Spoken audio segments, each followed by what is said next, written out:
somewhere home. Okay, let's get started.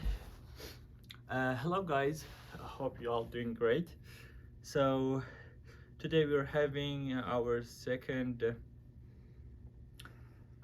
interview with another grad student here, one of the greatest one. I'm here with Eduardo. Eduardo is from Brazil, and he's doing a PhD here. I think you are in your final or No, I'm in my third year. your third year of Five, yeah. PhD, and just like the previous oh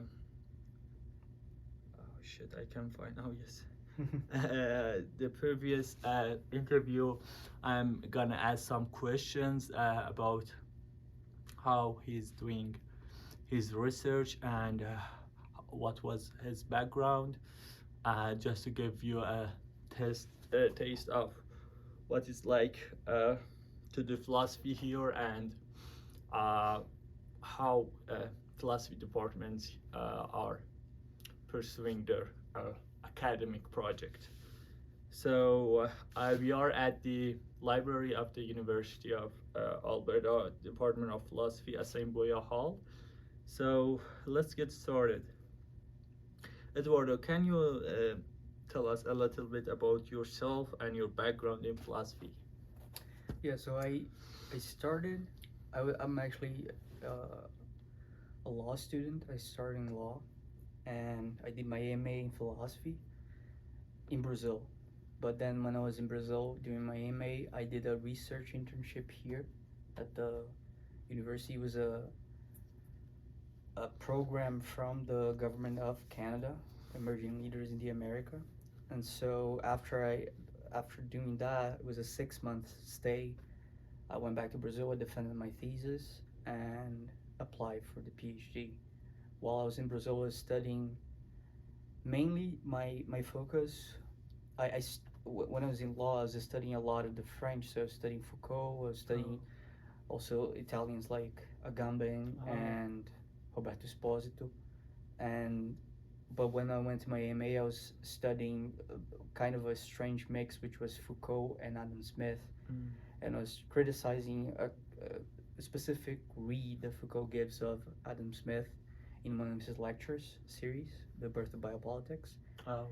And then after that, after I concluded that, I applied to a number of PhD departments and came here and to develop more on specifically more on early modern philosophy on Hume, Adam Smith, and others.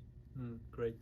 So when I had some discussions with Eduardo, I realized that there is a striking similarity between some uh, interest, philosophical interest in Brazil and what we are doing in Iran. So there is a growing interest in Foucault and Agamben in Iran. I think most of the books of Foucault's are translated into Persian. So we have that kind of similar ground here. Okay, the next question is what are your research interests and how you have pursued them? What's your importance for you or as a academic interest?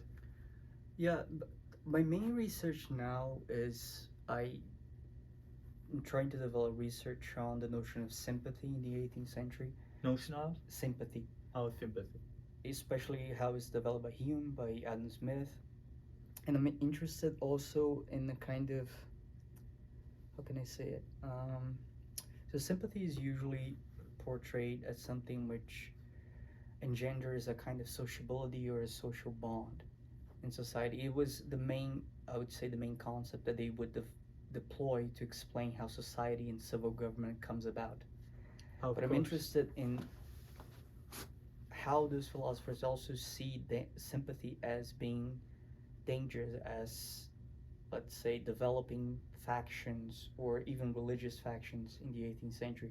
Much of Hume's philosophy was directed against the kind of religious, what he calls enthusiasm of the 18th century British culture.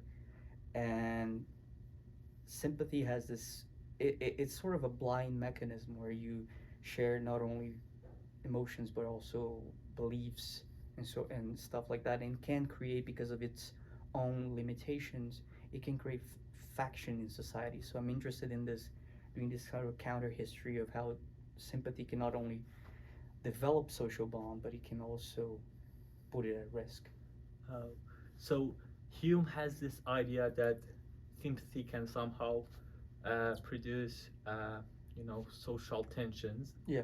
And is it a case for Adam Smith too? Does he He also see follows him it's implement? less straightforward in his stuff, but he does see as also a problem. He talks about religious factions in the Wealth of Nations here and there, and he will talk about the dangers of the kind of more enthusiastic religious leaders in the theory of moral sentiments. And so I'm trying to uncover all those, the moments where they talk about this, bring that forward. Which books of Hume and Smith are you, especially working on? In Smith, I focus on the theory of moral sentiments more than the Wealth of Nations, and also because the Wealth of Nations is boring as hell. But like, um, and also because recently it has been worked on more, but it was, I think, in the 50s it was kind of forgotten about, and the Wealth of Nations was the thing that everyone used to read. And in Hume, pretty much everything. He has very interesting works on the natural history of religion, dialogues concerning religion. So I'm focusing on those. He has a very interesting short essay on superstition and enthusiasm too. Okay. So can we say that I'm, it's not a scripted question, but I'm very interested. Can we say that you are somehow following the same, project as Foucault, finding the roots, somehow a genealogy of early modern political and social thought, and to somehow reconstruct or reformulate our misconception of how in early modern philosophy some basic ideas and influential ideas were concept somehow it was its inception, they were formed, and then we didn't get them right. No, I wouldn't say that I'm doing any kind of genealogical work in that, especially because I think it would take longer research to do that. And I'm more interested in focusing on early modern with that. So the problem is this. So when you come to Canada, especially in North America, certain authors are not that well researched, or they're more locally researched in certain departments. So Foucault, Deleuze, uh, this usually they're not so they're not the focus in any specific department. So I feel like when I got here, I wanted to do something more focus on the early modern period without so much working directly with the French. I still have interest in Foucault, and I do develop like papers outside of that main research on Foucault. But for my main research, I try to develop it focusing more specifically on early modern philosophy, Mm-hmm.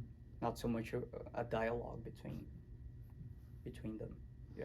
So comparing what's you've experienced, academic procedures and different kind of, uh, you know, academic work in Brazil and what is happening here. What some, procedures, some uh, mechanisms in here in academia here that you find somehow helpful and interesting comparing to what you've been through in Brazil. Like in institutional, Yes, the institutional, differences. of course. Well, I do find that here you have more.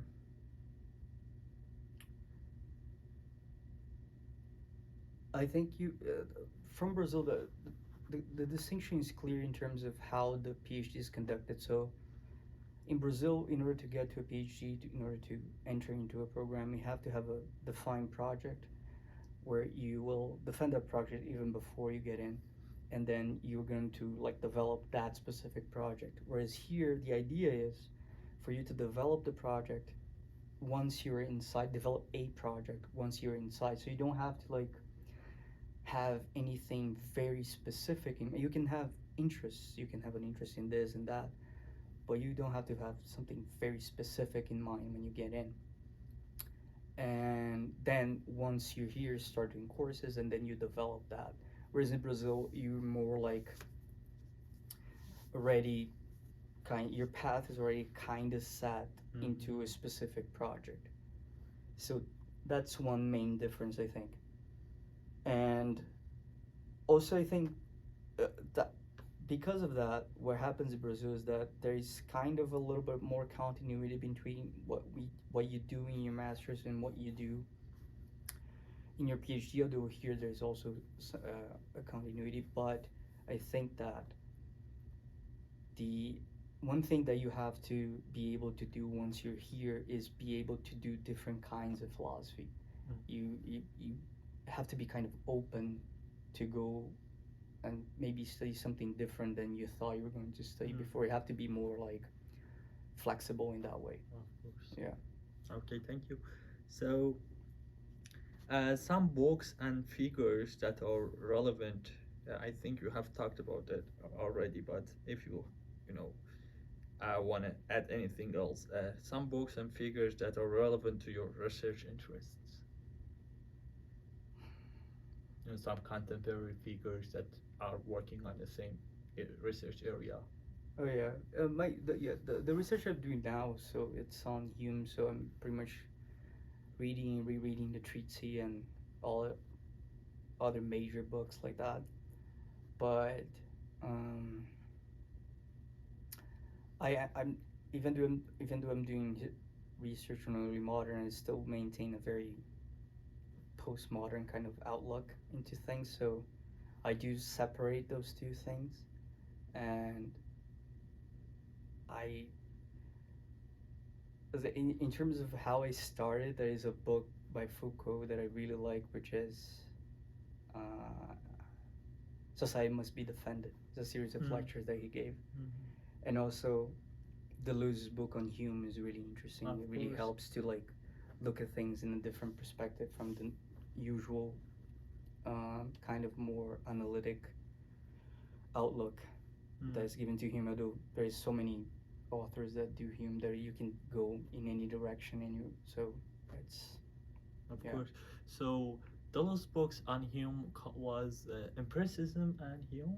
Empiricism and Subjectivity. And Subjectivity, yes. That book has been translated into Persian, and it got, I think, quite a good, reception in Europe.